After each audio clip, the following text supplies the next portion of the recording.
오늘은 성령의 나타나심과 능력으로라고 하는 제목으로 여러분과 함께 고린도전서 2장 1절에서 5절까지 말씀 나누기 원합니다. 사도 바울은 고린도 교회에 일어난 분쟁들 그리고 수많은 문제들을 해결하기 위해서 편지를 쓰고 있다고 그랬죠. 2장 1절에서는 형제들아 내가 너희에게 나아가 하나님의 증거를 전할 때에 말과 지혜의 아름다운 것으로 아니하였나니라고 얘기하고 있습니다. 고린도 지방은 아가야 지방이 있었잖아요. 아가야 지방은 원래 헬라 제국의 모토가 되었던 헬라 지방, 지금으로 치면 이제 그리스겠죠. 그 지방에 위치하는 곳이었어요. 그래서 마게도냐와 아가야 두 지방이 이제 주요 지방인 거죠. 그러니까 이곳은 헬라 철학의 본산지 이렇게 생각을 하면 되는 겁니다. 헬라 철학이 수사학과 또 깊은 사유 이런 것들을 중심으로 펼쳐지는 거잖아요. 그러다 보니까 헬라 지방에 살고 있는 사람들은 지혜를 추구하고 지식을 추구한단 말이죠.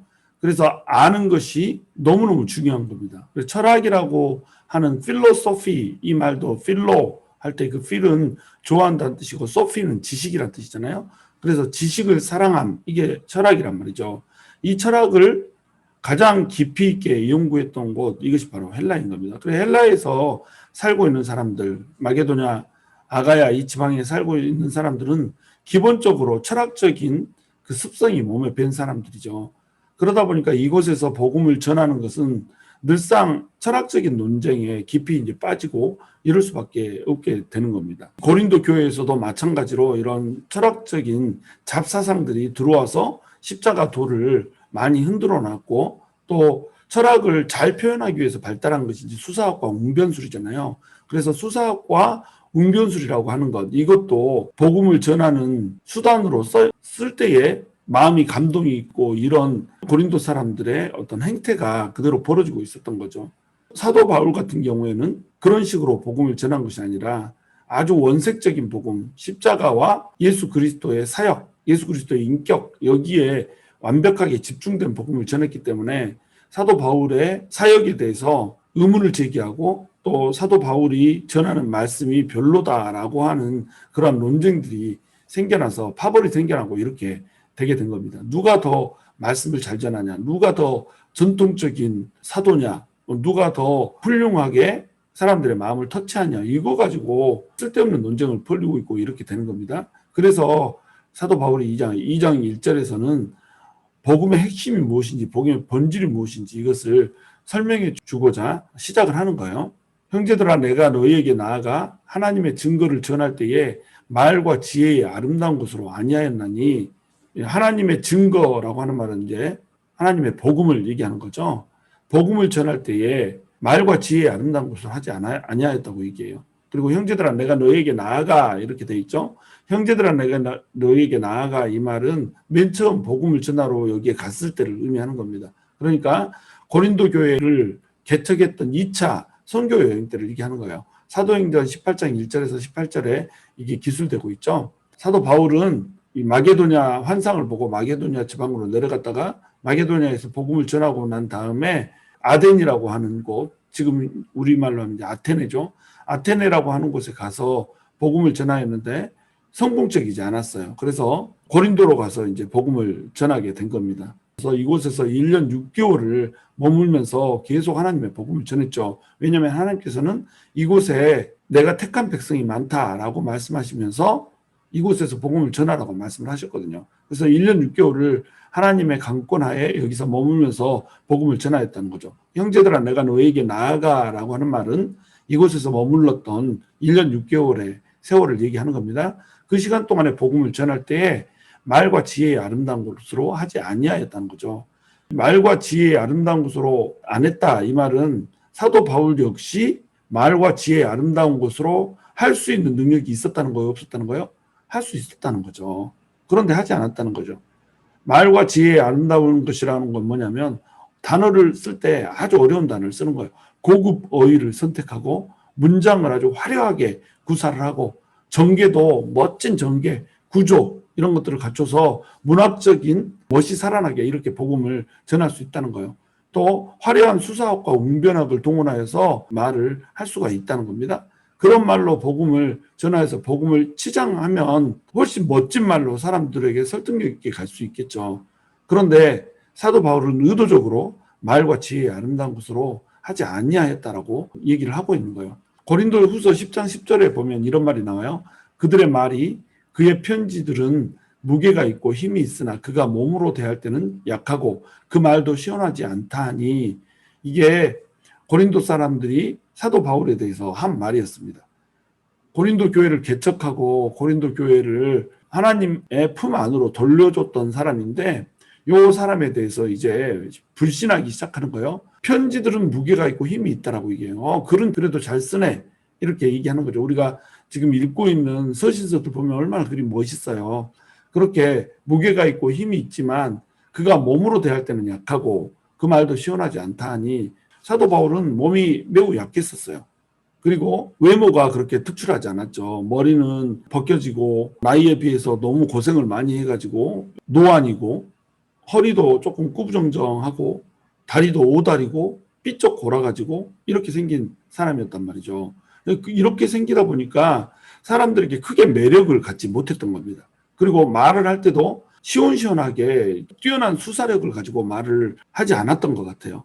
그런데 그 다음에 감독을 했던 아볼로는 웅변물도 좋고 수사학도 능하고 이러니까 말을 아주 시원시원하게 잘했겠죠. 아볼로하고 이제 비교가 되는 겁니다. 복음의 핵심은 수사학이나 웅변학이 아니고 고급 어휘를 얼마나 쓰는가, 화려한 문장을 얼마나 쓰는가, 이것에 있는 게 아니고 얼마나 복음을 원색적으로 전하는가, 여기에 있는 거거든요. 복음의 핵심이라고 하는 것은 말주변으로 가려지는 이런 것이 아니라는 거죠.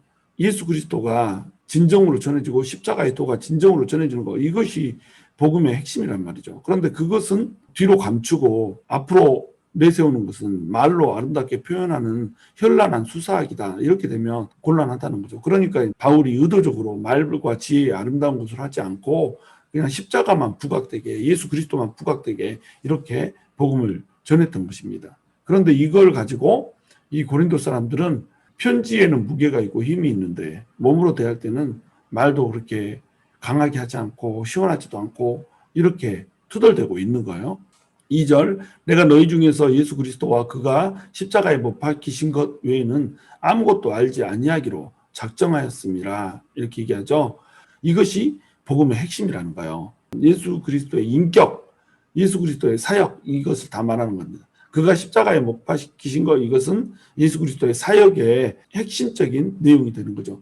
그러니까 예수 그리스도가 어떤 분이신지를 계속 지속적으로 설명하고, 그 다음에 이걸 구약 성경에 예언된 그 예언과 빗대어서 예수 그리스도가 하나님께서 보내주시고자 했던 그 메시아라고 하는 것을 끊임없이 설명을 하는 거예요. 그러면서 또한 십자가에 그분이 못 박히셔서 우리를 구원하셨다고 하는 것, 이것만을 복음으로 제시를 한다는 거죠. 이것이 바로 복음의 핵심이거든요. 예수는 그리스도다라고 하는 것을 얘기해 주는 것이 복음의 핵심이라는 겁니다. 그래서 복음을 한 문장으로 줄여라 한다면 예수는 그리스도, 이렇게 얘기할 수가 있는 거예요. 그런데 그 예수 그리스도가 어떻게 해주셨다고요? 우리를 위해서 십자가에서 죽어주심으로 말미암아서 우리의 죄를 전부 씻어버렸다는 겁니다. 그것이 복음의 핵심이라는 거예요. 이것 아니면 그 무엇도 우리를 구할 수가 없다는 거죠. 아무리 말을 멋있게 하고 아무리 말을 뻔들어지게 한다고 할지라도 이것이 사람을 구원하는 것이 아니라 예수 그리스도와 십자가에 예수님께서 못 박히셨다라고 하는 것, 이것이 사람을 구원한다는 겁니다. 이것만이 사람에게 기쁜 소식이 되고 좋은 소식이 된다라고 하는 거예요. 우리는 오직 예수, 오직 십자가, 이 복음만 붙들어야 되는 겁니다. 이렇게 아무것도 알지 아니하기로 작정했던 이유, 이 이유가 뭘까요? 사도 바울 자신의 경험 때문에 그러는 거예요. 사도 바울이 논리에 부족한 사람이 아니었잖아요. 사도 바울은 아주 어렸을 때 예루살렘에 와가지고 가말리엘 학파에서 율법을 배웠잖아요. 그리고 출신이 다소 출신이란 말이죠. 교육의 3대 도시인 알렉산드리아, 아테네, 그리고 다소, 이곳 중에 한 곳에서 태어나고 자랐단 말이에요. 그러니까 얼마나 학문적 조예가 깊겠어요. 아주 똑똑한 사람이었던 거예요. 그리고 가말리엘 학파에서 율법을 배웠기 때문에 이방인들에게나 유대인들에게나 전혀 밀릴 것 없는 전문 지식을 가지고 있는 이런 사람이 사도 바울이었죠. 그러니까 그 논리를 가지고 예수님을 믿는 사람들을 핍박했단 말이죠. 그때 사도 바울이 논리가 없었을까요? 엄청난 논리를 가지고 핍박을 했죠. 그 논리가 그를 장악했었죠. 사람의 지혜가 또 사람의 전통이 그를 완벽하게 장악했었죠. 그런데 이 일이 어떻게 무너졌죠? 다메섹 도상에서 예수 그리스도를 만나버린 거예요. 갑자기 하나님께서 빛을 강력하게 조사하여서 눈도 멀어지게 하고 하늘에서 소리가 들려서 예수님의 목소리로 네가 핍박하는 예수가 바로 나다라고 하는 음성을 들려줘 버린 거죠. 이 다메섹의 회심을 통하면서 사도 바울은 예수님이 살아 역사하시는 분이구나. 내가 뭐라고 논리를 펼치고 사람의 지혜를 가지고 아무리 다가가 봤자 예수님을 만나버렸는데 예수님이 존재할 수밖에 없겠구나. 논리가 다 무너져 버린 겁니다. 아무 의미가 없어져 버린 거예요. 성령님이 나타나심, 예수 그리스도가 나타나시니까 모든 상황이 정리가 돼버린 거예요. 논리고 이성이고 지혜고 다 필요가 없어지는 겁니다. 그런데 사도 바울이 이제 아테네에 가서 복음을 전하잖아요. 개인적인 체험도 역시 논리가 무너지는 자리에서 개인적인 체험을 했거든요. 근데 아테네 사람들은 아고라 광장이 있어가지고 이 광장에서 사람들이 모여가지고 서로 지식을, 서로 지혜를 자랑하는 이런 사람들이었단 말이죠. 여기에는 지혜를 찾고자 하는 사람들이 수도 없이 모여가지고 이곳저곳에서 다 몰려들어서 자기의 철학에 대해서 이제 논하는 이런 곳인 겁니다. 이 사람들을 대상으로 복음을 전하다 보니까 사도 바울이 자기 자신도 논증을 할 수밖에 없었던 거죠. 이방신에 빠져있고 쓸데없는 철학에 빠져있는 이들을 보면서 붕괴가 임한 거예요. 어떻게 이 헛된 것들에만 집중하고 살 수 있는가. 그래서 복음을 이곳에서 전하기로 결단을 하고 복음을 전하는데 이들은 지식을 추구하고 지혜를 추구하는 사람 있잖아요. 그러니까 여기서 한판 논쟁이 붙은 겁니다. 이 논쟁에서 사도 바울이 이겼을까요? 졌을까요? 당연히 이겼죠. 그러나 논리를 가지고 그들에게 접근했을 때 지식으로 설득당하는 것은 있었을지 모르지만 지식적인 욕구를 충당하는 걸로 그들은 만족한 채 친하게 지냈던 사람들 몇 사람을 제외하고는 아무도 복음을 받아들이지 않은 겁니다. 그러니까 사도 바울은 이곳에서 실패하고 나서 굉장히 좌절하게 된 거예요. 이렇게 열심히 논리적으로 멋진 말들을 동원해서 복음을 전했는데 사람들이 믿지를 못하네. 사람들의 열매가 나타나지 않네. 그러니까 성령의 능력이 아니고 사람의 지혜와 구변으로는 절대 복음을 전하지 않겠다. 이곳에서 결단을 한 거예요. 그리고 나서 고린도로 넘어간 겁니다. 고린도에서 복음을 전할 때는 아테네에서 복음을 전할 때하고는 완벽하게 다른 복음을 전하고 있는 거예요. 그들을 철학적으로 설득하려고 들지 않아요. 논리적으로 이성적으로 설득하려고 들지 않아요. 그냥 십자가 복음을 선포해버린 겁니다. 예수 그리스도가 하나님께서 보내신 그 메시아고 이 메시아 붙잡지 않으면 너네가 아무리 훌륭한 말로 짓거려대도 너네는 구원받지 못한다. 이 얘기하는 거예요. 믿거나 말거나 십자가에 못 박히신 그 예수 그리스도 그분을 믿을 때에만 너네는 살 수 있다라고 하는 것을 그저 선포해버리는 겁니다. 이것이 그의 복음이었다는 거예요. 복음의 핵심이었다는 거죠. 이때 성령님께서 권능으로 나타나시고 능력으로 나타나셔서 예수가 그리스도라고 하는 것을 이 말씀을 증명을 해버렸다는 거예요. 이게 사도 바울의 이제 복음의 전파의 방도였거든요. 아테네에서의 이 실패 때문에 그리고 다메섹 도상에서의 자기 개인적인 회심 체험 때문에 결론에 도달한 겁니다. 예수는 그리스도라고 하는 것을 사람들이 체험해야 된다는 거예요. 그리고 성령님의 능력이 나타나서 이 능력이 예수는 그리스도라고 하는 이 복음을 증명을 해줘야 된다는 거죠. 3절 내가 너희 가운데 거할 때에 약하고 두려워하고 힘이 떨었노라. 사도 바울이 고린도 지방에 갔을 때에 고린도 지방에서 유대인들이 또 사도 바울을 죽이려고 음모를 많이 짰었어요. 그들은 틈만 나면 사도 바울을 죽이려고 음모를 짰죠.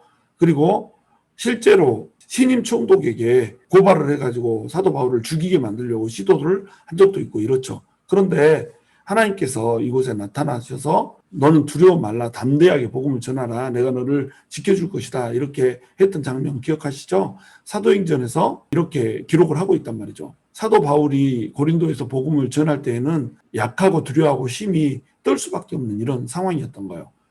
여기에서 거할 때라고 하는 이 단어는 에게노멘이라고 하는 단어예요. 이 에게노멘은 간다는 뜻이거든요. 그래서 내가 너희 가운데 거할 때에 라고 해석된 이 말은 사실은 내가 너희에게 갔을 때 이 말을 얘기하는 겁니다. 2차 전도 여행 때 고린도에 갔을 때를 의미하는 거예요. 이때 약했다라고 얘기해요. 물론 사도 바울이 몸이 굉장히 약한 상태죠. 그런데 여기에서는 약하고 이 말이 심령이 약했다는 말이에요. 왜냐하면 아테네에서 복음을 전했는데 완벽하게 실패를 했잖아요. 복음을 논리적인 싸움에서 이겼기 때문에 이제 받아들일 거라고 생각했는데 받아들이지를 못한 거예요. 그러니까 마음이 얼마나 약했겠어요. 아, 뜻대로 안 되네. 복음을 그냥 전하고 하나님 앞에서 이렇게 모든 고통을 감수만 하고 그렇게 하면 하나님을 믿게 되는 그냥 열매들이 있을 줄로 생각했는데 열매가 전혀 없는 거예요. 그냥 심령이 약해 있을 수밖에 없죠. 그리고 고린도도 강한 이교도의 세력이 있었고 뿐만 아니라 또 철학적인 사변, 교만한 태도 이런 걸로 넘치고 넘쳤던 거예요. 거기다가 이제 항구 도시였고 이렇기 때문에 이곳이 도덕적으로 완벽하게 타락했다고 그랬잖아요. 거기다가 유대인들은 이제 생명의 위협을 강하게 가하고 이렇게 하는 거예요. 그러니까 이곳에서 살아있다라고 하는 것 자체가 너무나도 두렵고 떨리는 일일 수밖에 없다는 거죠. 복음의 열매는 없고 또 말씀을 전하여도 전혀 받아들일 것 같지도 않고 도덕적으로는 타락해가지고 하나님의 말씀이 도무지 이런 사람한테 들어갈 수 있을까라고 하는 생각을 자아내는 곳, 이것이 고린도였단 말이에요. 그러니까 약하고 두려워하고 심히 떨 수밖에 없는 이런 상황인 거죠. 그런데 이곳에서 하나님께서 너는 이곳에 남아서 복음을 전해라. 이곳에 내가 구원할 백성이 많다라고 음성을 들려줌으로써 사도 바울에게 용기를 줬고 힘을 줬고 사도 바울은 여기서 남아서 복음을 전할 수가 있었던 겁니다. 4절 내 말과 내 전도함이 설득력 있는 지혜의 말로 하지 아니하고 다만 성령의 나타나심과 능력으로 하여 이렇게 돼 있죠. 설득력 있는 지혜의 말, 이 말은 현혹하는 말로 해석할 수가 있어요. 사람들을 유혹하는 말, 아주 그럴싸한 말로 포장을 해가지고 사람들이 혹하여서 넘어가게 이렇게 하는 말, 이런 말로 복음을 전할 수도 있죠. 굉장히 멋진 말들 막 늘어놓으면은 뭔 뜻인지는 이해를 못 하겠는데 진짜로 있어 보이고 막 이러니까 한번 믿어볼까 이러고 들어오고 이렇게 될 수 있단 말이죠. 그런데 이렇게 복음을 전하면 이 복음이 오래 갈 수 있을까요? 오래 못 가죠. 언젠가는 껍데기밖에 없고 알맹이는 없으면 알맹이가 없다는 것을 발견하게 될 수밖에 없어요. 논리이며 설득력이며 웅변술이며 수사학이며 이런 것들은 일반 학문에서는 필요하다는 겁니다. 이것이 부각이 돼버리잖아요. 그러면 십자가의 도가 헛되게 돼버린다는 거예요. 십자가의 도라고 하는 것, 이것이 본질인데 본질은 감춰놓고 멋진 말로 막 복음을 전하려고 해버리면 사람들은 이 멋진 말에 현혹이 되는 겁니다. 그 말 이렇게 되는 거예요. 사실은 말을 멋지게 하고 문장을 멋지게 구사하는 거, 이것은 십자가의 도를 가려버릴 때가 많아요. 그래서 저도 복음을 전할 때 될 수 있는 대로 쉬운 영어, 될 수 있는 대로 쉬운 문장 구조 이런 거 가지고 전하려고 노력해요. 저도 뭐 글재주가 있어서 멋지게 표현하는 법을 알거든요. 멋지게 얼마든지 늘어놓을 수 있거든요. 그런데 그 멋지게 늘어놓는 말들을 사람들이 제대로 그 10년 가운데 받아들일 수 있는가? 그렇지 않다는 거예요. 순수한 날것의 십자가 복음을 그대로 알아듣기 쉬운 용어로 전해야 된단 말이죠. 그래서 그 말씀이 가슴팍에 꽂힐 수 있게 전혀 십자가의 도가 아닌 다른 것들로 치장하지 않고 걷어내야 된단 말이에요. 알맹이를 다른 걸로 치장을 하면 치장을 할수록 알맹이 말고 다른 것들이 헛된 것들이 들어가게 돼 있거든요. 그러니까 십자가의 도만 내가 전하겠다 이렇게 하겠다는 거죠. 그리고 성령의 나타나심과 능력으로만 전하겠다 이렇게 돼 있어요. 이 말은 이제 원어로 써 있는 것을 해석하면 두 방법으로 해석을 할 수가 있거든요. 능력 있는 성령의 나타남으로 했다 이렇게 할 수도 있고 성령과 능력의 나타남으로 했다 이렇게 할 수도 있어요. 성령님은 능력이세요. 성령님은 권능이세요. 그래서 디나미스라고 설명을 했죠. 이 능력이라고 하는 단어는 디나미스예요. 그러니까 능력 있는 성령님이 우리 안에서 나타나야 된단 말이에요. 성령님이 우리 안에서 나타나시고 성령님이 일하시는 그 능력이 우리 안에서 나타나야 되는 겁니다. 그러니까 복음은 반드시 성령님의 역사가 필요해요. 한 사람이 복음을 받아들이는 것, 이것이 성령님의 역사예요.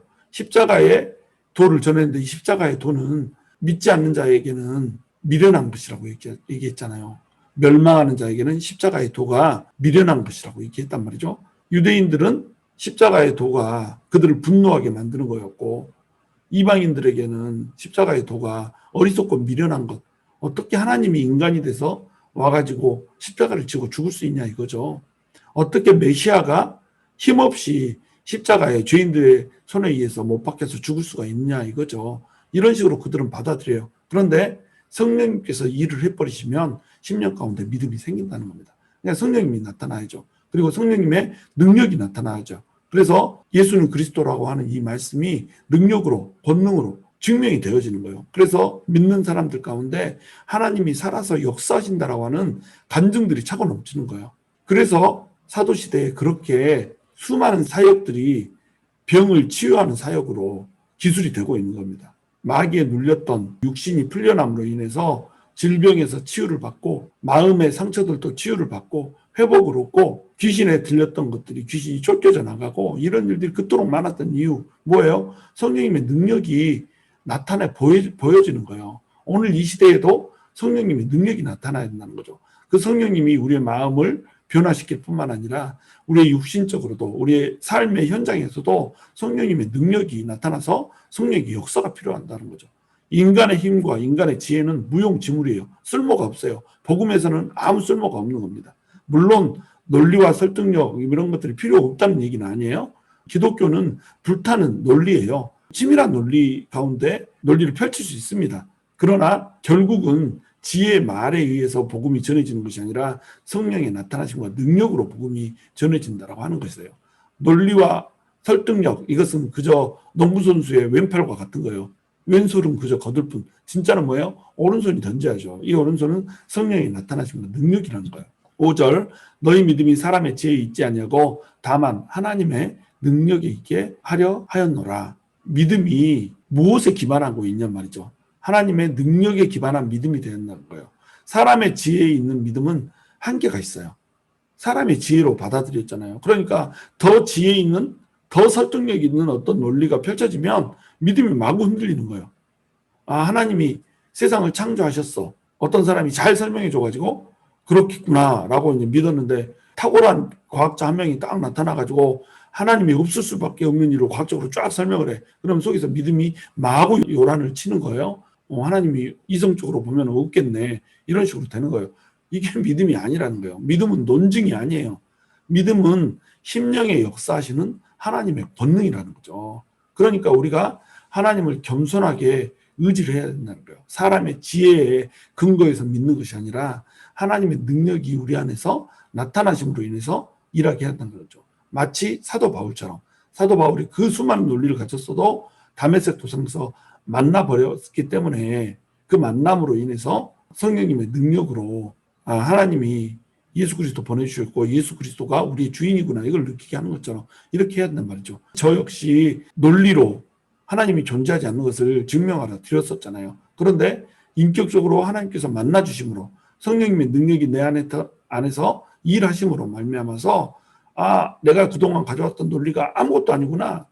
그 논리들은 그저 내 머릿속에 있는 부족하고 연약하고 하나님과 변론할 수 있는 힘을 갖추지 못한 내 혼자만의 헛된 사변이었구나 라고 하는 것이 인정되고 깨어짐으로 말미암아서 하나님을 위하여서 전적으로 삶을 드릴 수 있는 이 자리에 서게 되더라는 거죠. 그러니까 우리는 겸손하게 하나님을 의지하여서 성령님의 나타나심 이것을 기대하며 살아야 된다는 겁니다.